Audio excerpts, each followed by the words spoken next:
saboda su hadisai sukan zo, amma ina son ku fahimta, duk wata ibada ko wata aƙida a musulunci to akwai wani hadisi guda ɗaya ko wata aya kwaya ɗaya wadda ita ce asalin ta zo da bayani akan wannan abu.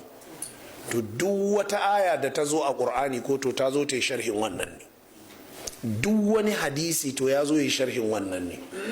Saboda haka malamai suka bayyana cewa ba a ɗibar wata ibada kwaya ɗaya a cikin aya kwaya ɗaya, ba kuma a ɗiban wata ibada kwaya ɗaya a cikin wani hadisi kwaya ɗaya. Saboda haka ana tattarowa ne. Idan aka ce algafata malam zo kai mana bayani dangane da zakka, to za ka je ka bi ƙur'ani ne ka binciko ayoyin zakka baki ɗaya, ka je ka bi hadisai ka kwaso hadisan zakka, to sa'an nan sai ka zo sai ka fara tsara yadda za ka gabatar da huɗubarka ko jawabinka. Wasu hadisan sun zo ne don su bayyana zakka farilla ce, to sai ka ɗibo waɗannan hadisan sai ka yi sharhin ayoyin da suka zo don su bayyana zakka farilla ce. Wasu hadisan sun zo ne don su faɗi me ake ba da zakka daga, sai ka je ka ɗibo ayoyin da suke faɗin abubuwan da ake wa zakka, sai ka haɗa su sai ka yi sharhin su. Wasu ayoyin sun zo ne don su bayyana suwa ake ba zakka, sai ka ɗibo hadisan da suka zo irinsu sai ka yi sharhin su.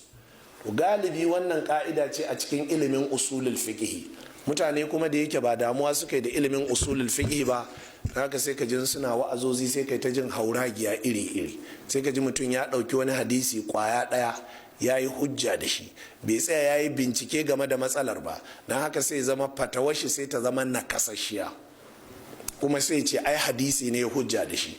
To a ka'ida wancan hadisin kuma fa wanda shi kuma ya zo da wani bayani da ya shafi wannan, ya ba ka yi da shi. To shine in aka kawo mai tunda ba ilimi ne da shi ba sanin kimar shari'a ya ba, bai san darajar wanda ya faɗi ba, kawai ya so sai ce ai mai rauni ne ko an soke shi ko kuma ya faɗi wata magana daban, don shi ya riga ya gina magana shi akan wancan. Shi yasa duk wanda yake son ilimi jama'a to yayi kokari ya koya. Duk wanda yake son malanta to ya ji tsoron Allah, ya yi karatu, sannan ya rinka raya ilimi da bincike. In ba haka malanta ba za ta yi ba, sai dai kai ta ƙarya. Kuma karka rudu wasu sun tara ka su ne maka kabbara a gabanka, za a je ranar lahira inda in ka waiga dama da hagu gaba da baya ba wanda za ka gani sai Allah. Allah madaukakin sarki ya taimaka.